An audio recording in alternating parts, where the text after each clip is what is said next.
אז שלום לכולם, ברוכות הבאות לעיניים על עזה, שבוע 24. היום מתארח אצלנו אורן זיו, צלם ועיתונאי בשיחה מקומית. אורן הוא ממייסדי קולקטיב אקטיב סטילס, צלם עטור פרסים וזוכה 3 פעמים בתחרות הצילום עדות מקומית. לאחרונה אורן פרסם בשיחה מקומית פרויקט מצולם מיוחד המתעד את קורבנות האלימות הישראלית המתעצמת בגדה. היום נפנה את מבטנו בעזרתו של אורן אל התקיפות האלימות, הנישול והגירוש בגדה המתעצמים בחסות ההשמדה בעזה. תודה רבה לך אורן שהגעת לדבר איתנו. אנחנו יודעים שאתה פעיל ועד מומחה, ואנחנו מודות לך גם על התיעוד של המציאות המזעזעת וגם על כך שבאת לשוחח איתנו על כך היום. אז הבמה שלך. קודם כל, תודה שהזמנתם אותי ועל הפרויקט המאוד חשוב הזה, אני עוקב. ומאוד מאוד חשוב שממשיכים גם אחרי הפסקת האש במרכאות. אה, אז אני אורן זיו, אני צלם וכתב באתר שיחה מקומית ובמגזין 972, ואני מצלם בגדה ב-20 השנים האחרונות פחות או יותר. והיום אני אנסה לדבר קצת על המצב בגדה המערבית מאז ה-7 באוקטובר. אז כבר בימים הראשונים שאני אישית הייתי בדרום והיינו עסוקים במה שקורה, מה שקרה בעוטף עזה וגם אחרי זה עם עזה, כבר בימים הראשונים זיהינו שמשהו השתנה דרמטית, כלומר שהמתנחלים בגדה המערבית הבינו שזה רגע מכונן, שזה כל האפשרויות פתוחות בפניהם, וממש כבר בתשיעי ובעשירי, בתשעה ובעשירה באוקטובר, קהילות מגורשות, ואדי סי, קהילה מאוד מאוד גדולה בין רמאללה לבקעת הירדן, של 300 איש מגורשת מאוד מאוד באלימות. זה פורסם בזמנו גם אצלנו, גם בארץ, כולל חטיפה וממש עינויים של פעילים פלסטינים וישראלים. בעקבות זאת גם נסגרה יחידת ספר המדבר, שהייתה מורכבת ממה שמכונה נוער גבעות. ובעצם החל מתחילת המלחמה התעצם תהליך שקרה כבר קודם, בעצם של גירוש קהילות, בעיקר קהילות רועים, קהילות בדואים, קהילות חקלאיות, שהיו בפאתי הערים והכפרים בין רמאללה לבקעת הירדן, באזור של ציר אלון. והקהילות האלה כבר, שהן בקהילות הכי חלשות בגדה, לרוב גם לא בעלות השטח, אלא מחכירות אותו מתושבים אחרים. זה תהליך שהתחיל הרבה לפני, אבל במלחמה קיבל תאוצה. באמת, מה-7 באוקטובר גורשו קרוב ל-80 קהילות ומקבצי מגורים, תלוי איך סופרים על זה, אפשר לדבר על זה אחר כך. אה, פה בחרתי להתחיל עם תמונה שצילמתי בתורמוס עיא, ליד רמאללה, כפר שהרבה מהתושבים שלו הם אזרחים אמריקאים. ואת זה בעצם אולי המון פעמים בתור צלמים, אנחנו מגיעים אחרי מתקפות מתנחלים ושומעים את התיאורים. במקרה הזה הייתי בדרך חזרה מאירוע אחר, וכשעברתי בכפר נשמעה אזעקה, מאוד דומה לאזעקה ששמענו פה בערים בישראל, וראינו מכוניות בורחות לפה ולשם. ופשוט יצא לראות בעיניים שלי את כל מה שתמיד אנחנו שומעים עליו, כאילו קבוצה של 10-15 נערים צעירים אה, שפלשו לכפר, ניסו להצית איזה בית. במקרה הזה צעירים מהכפר יצאו מולם והתחילו להדוף אותם, אבל עמדתי 100-200 מטר מהם, כמו שאפשר לראות בתמונה, וממש היה אפשר לראות את מה שאנחנו שומעים כל הזמן מהעדים הפלסטינים שאנחנו מראיינים. אלה מתקפות מאורגנות, ממש כמו מיליציה, כמו צבא. פה בתמונה רואים את רעולי הפנים, כמה מאות מטרים מאחוריהם עמד מישהו עם נשק שפיקח על הנעשה, שבדק שלא מתקיפים אותם חזרה. עוד מאחורה הגיע צבא שכמובן לא עצר אף אחד. אז בחרתי להתחיל עם התמונה הזאת, אבל מה שאני אנסה לדבר עליו ביתרת הזמן, זה דווקא באמת על האלימות יותר השקטה, הגירושים שמתרחשים כל הזמן. אז בעצם המון המון מהקהילות שעוזבות, עוזבות ממש מהיום למחר. פה זה קהילה גם בדרום בקעת הירדן, ליד מעלה אפרים, שבעצם מתנחלים הקימו מאחז כמה עשרות מטרים מהם, ויום אחרי זה, זה 2-3 משפחות, הם החליטו לעזוב כמה ימים אחר כך. כלומר, בגלל ההיסטוריה של האלימות, בגלל שאנשים ראו מה קרה בכפרים אחרים, בגלל שאנשים מפחדים מהגנבת צאן, כלומר, הרבה פעמים מתנחלים נכנסים ועושים מעין סיורים, טוענים שגנבו להם כבשים וגונבים כבשים. היום בהמון המון כפרים וקהילות מספיק שמתנחלים מקימים איזה מאחז קדמי, שרשור של מאחז, ואנשים כבר כביכול לבד מעצמם עוזבים, פשוט בניסיון להציל את חייהם ורכושם, וכמובן זה מאוד מאוד מאוד נוח לרשויות, כלומר כל פעם שדיברתי עם הצבא ביותר מ10 או 15 מקרים ספציפית שכתבתי להם, מבחינתם זה נון אישיו, הם בכלל לא מודעים שזה קרה, זה לא רשום, כאילו, כמובן שהחיילים בשטח מודעים, כי הרבה פעמים הם מאבטחים את ההתקפות מתנחלים, ובטח את המאחזים האלה שנפתחים, אבל מבחינת הצבא זה נון אירוע, זה לא נרשם איפשהו, מבחינתם זה אנשים שהם לא חוקיים שם, וזה שהם עזבו זה לא סיפור, והרבה פעמים התווכחתי עם דובר צה"ל על זה, אבל כמובן לשווא. והמראות האלה של טנדרים, רכבים, משאיות עם ציוד עוברות מפה לשם, הם מראות שרואים יותר ויותר, כלומר, אנשים בדרך כלל עוברים פשוט לכיוון הערים הגדולות, לכיוון העיירות הגדולות, למקומות זמניים, הרבה מהם גורשו יותר מפעם אחת, הרבה אנשים, כמו מוואדי סיק שציינתי בהתחלה, גורשו ולאחר מכן במקומות זמניים שמצאו בכפר סינג'ל, לדוגמה, הותקפו שם על ידי מתנחלים, כלומר, אין כבר מקום בטוח, ואנשים עוברים פעמיים ושלוש. זה במסע פרייתה, בכפר חאלת א-דבע, שגם מתנחלים תקפו והקימו במאחז, ואחר מכן הצבא הרס 90% מהבתים בכפר, זה בשטח אש, מה שנחשב שטח אש 918. זה בכפר מהרג'ת, ליד יריחו, אחרי שתושבים נאלצו לעזוב אותו, גורשו ממנו. גם בכפר מורייר אדיר, ליד צומת רימונים, ליד כוכב השחר, שגם תושבים אולצו לעזוב אחרי שהקימו בפנים מאחז. זה המפה שפרסם אלישע ירד לפני כמה חודשים במאמר שהוא כתב, ובעצם אפשר לראות כלומר, הרבה מהקהילות שתיארתי נמצאים בקו הזה, פה זה הרשימה של המאחזים ועל כמה שטח הן שולטות, מאז זה עוד התרחב והתרחב. אה, אבל בגדול אנחנו רואים ממש קורלציה בין הקמת מאחז קדמי, הקהילה עוזבת, ובעצם כל השטח הפתוח, מה שנקרא, אבל השטח שבעצם שימש עשרות ומאות שנים לפלסטינים לראייה, בעצם מתנחלים משתלטים עליו. עוד נקודה מעניינת שאנחנו רואים המון פעמים זה שאותו מאחז קדמי או מוצב קדמי שהם מקימים, מפורק אחרי שהקהילה עוזבת, אם כי פשוט אין בו צורך, או כי אין להם מספיק כוח אדם והם רוצים ללכת למקום אחר, להציג לקהילה אחרת.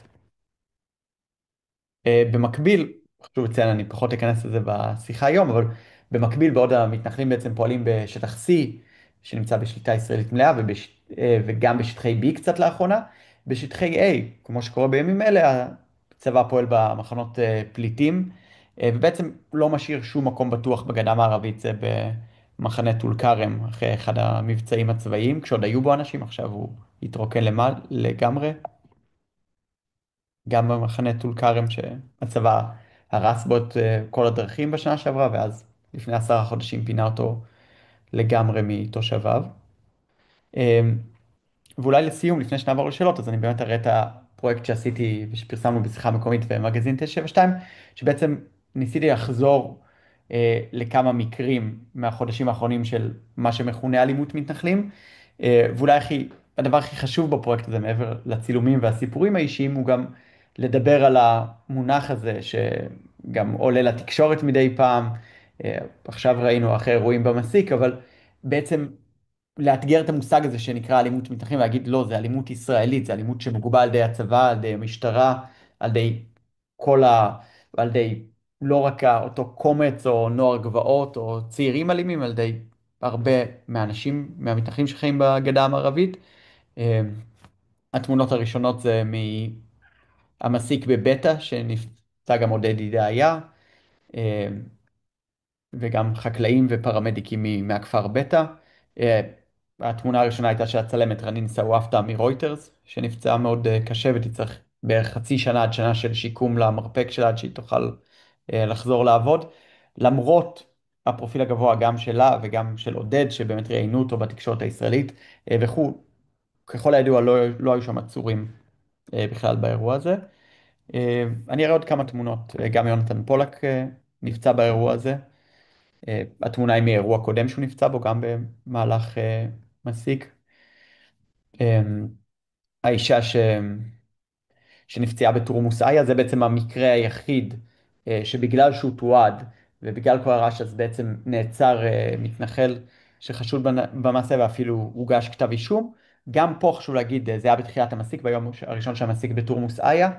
אה, למרות שלקחו בפרעות האלה קרוב ל-50-60 מתנחלים, המשטרה עצרה בן אדם אחד, את הבן אדם שעל פי החשד הכה אותה וגרם לה לפציעות חמורות, וכמובן ניתקו את זה מההקשר הכללי של מתקפה שהיו בה שותפים אנשים חמושים, ואנשים שאפשר להניח שעובדים בכל מיני ארגוני ביטחון בהתנחלויות, ועשרות אנשים, וניתקו את זה למקרה הספציפי הזה, כאילו הוא בא לבד והכה אותה. אז אני רק אראה עוד כמה תמונות, בלי לדבר על כל אחת.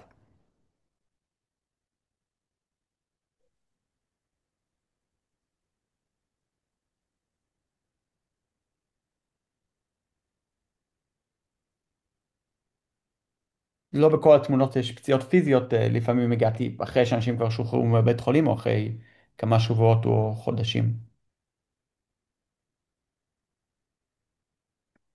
אלה פעילות שהותקפו בכפר מכמס בין ירושלים לרמאללה על ידי מתנחלים בחודש שעבר.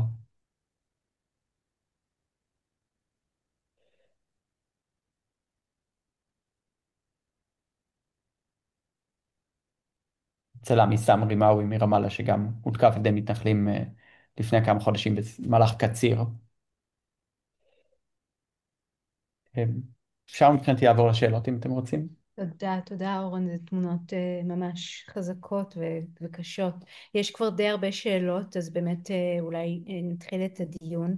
איילת שואלת לאן הולכים התושבים המפונים או כן. המגורשים, גם מהכפרים וגם מהמקומות המאוכלסים יותר, המחנה כן, שהזכרת בטול כרם למשל. אז זו שאלה טובה, ואני גם עובד על מאמר לקראת סוף שנה לדבר על זה, באמת על הקהילות שמגורשות עוברות בדרך כלל למקומות אחרים. בהתחלה הן עוברות לקהילות אחרות, עכשיו הן עברו לאזורי העיירות. כאילו בעצם אם אנחנו מדברים על כביש אלון, אז ממזרח לכביש אלון עד בקעת הירדן היו את האדמות החקלאיות הפלסטיניות, מי שגורש מהם עוברים בעצם אמ, לצד המערבי של כביש אלון, בעצם לכפרים ולעיירות שבסופו של דבר מתחברים לרמאללה.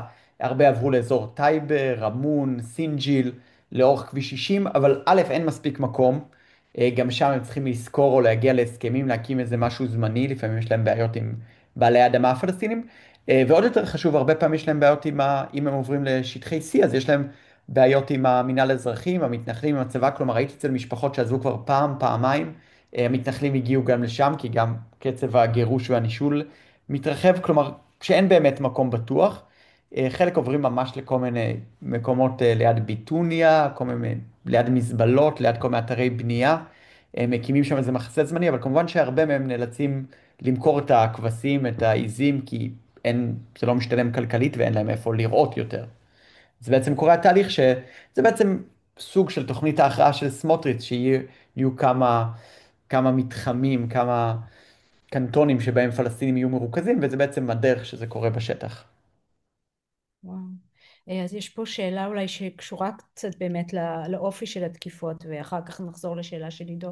שאלה של דוד בנוגע לתיעוד של הישראלים, המתנחלים ואחרים שמבצעים את הפוגרומים האלה, אם יש מאגר של שמות, תמונות, אם יודעים מי הם.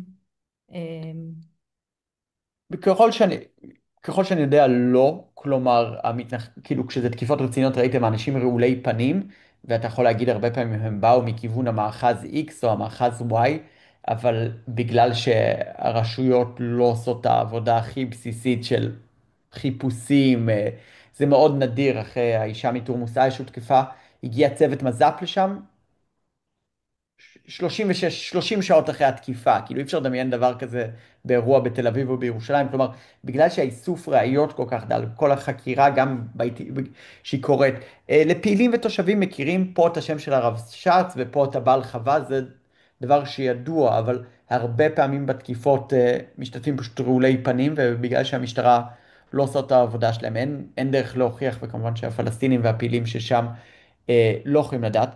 ברור שבעולם מתוקן, ההתנחלות שזה יצא ממנה, המאחז שזה יצא ממנו, הרבש"צים, החיילים, הכיתות כוננות, כל מי שהיה שותף לזה היה נכלל באותו פשע.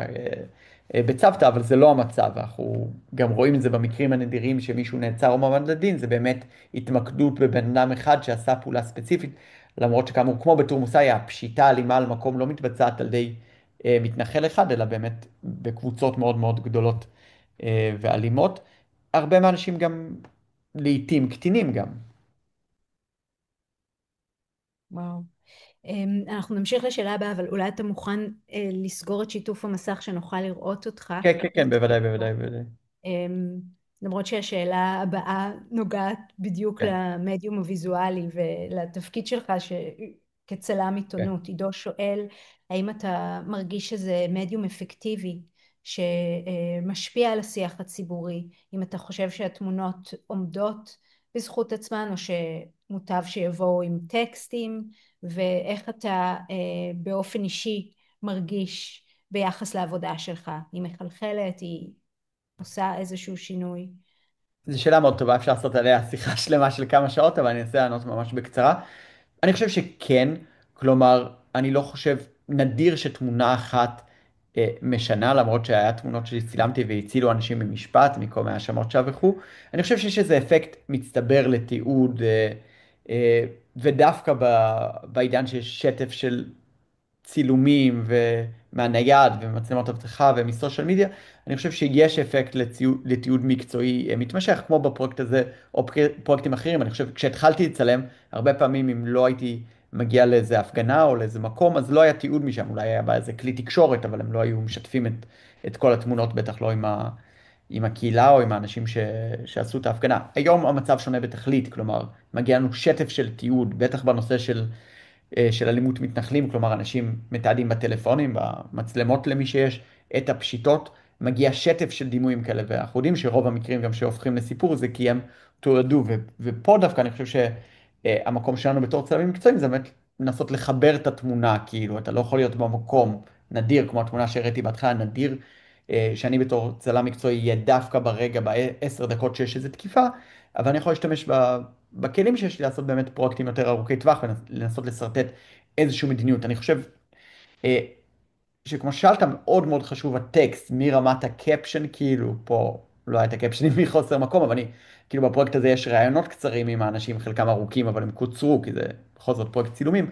אני חושב שזה מאוד מאוד חשוב, הטקסט מרמת הקפשן, כאילו, אני חושב שאני יכול לעמוד ליד צלם של ישראל היום, או צלם מסוכנות צילום, ונצלם את אותה תמונה, וההבדל הוא גם בקפשן, כלומר איך נמסגר את האירוע, איזה מילים נשתמש, איזה מונחים פוליטיים נשתמש, וגם לצד כמובן איזה ארכיון זה נמצא, איזה תמונות יש ליד זה, או במבט יותר היסטורי, אבל כן, בשבילי מאוד מאוד חשוב הטקסט, ובגלל זה גם אני כותב בעצמי ולא רק מצלם.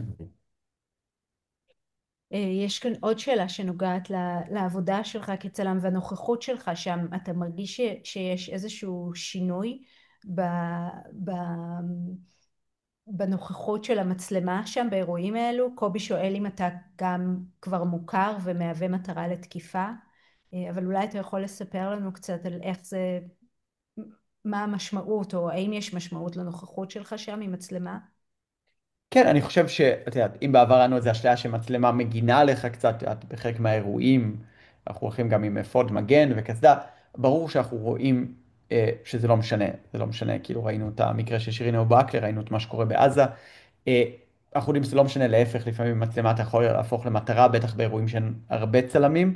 אני חושב שעם השנים גם זה נהיה יותר גרוע, כלומר, אם בעבר היית אומר, אוקיי, נבוא קבוצת צלמים, נבוא עם פעילים, נבוא עם זה, היום אנחנו רואים שבטח מה שנוגע לתקיפה של מתנחלים, של אזרחים ישראלים, כאילו, שמבוצעות על ידי אזרחים ישראלים, אין שום גבול, שום דבר לא מפריע להם, אין שום מעצור ואין שום דבר שימנע מהם, אם הם רוצים להתקיף, כאילו זה רק תלוי במצב רוח שלהם וביוזמה שלהם ואיך זה מסתדר להם באותו יום, אז כמובן שמנסים לנקוט יותר אמצעי זהירות, ללכת בקבוצות, להבין מאיפה להיכנס, מאיפה לצאת, אבל זה לא תמיד עוזר, זה עניין של סטטיסטיקה למרבה הצער.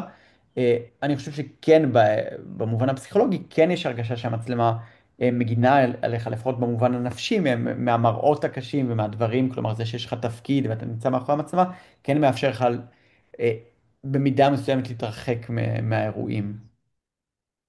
אורן, תודה, תודה רבה גם על התיעוד החיוני והחשוב כל כך, על הנוכחות שלך וגם על השיחה היום.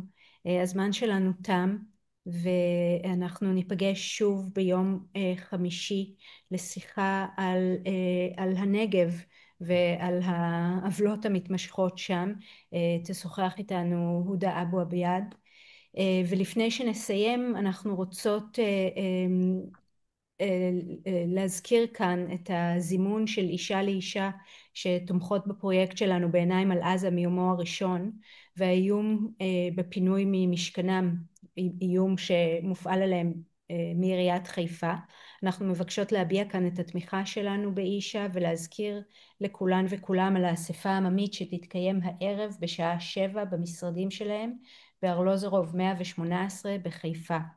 אז תודה לכולכם שהגעתם, תודה רבה לך אורן על השיחה תודה תודה רבה. ועל לכם על ההקשבה. הפרויקט, תודה רבה. נתראה ביום חמישי, להתראות. תודה רבה.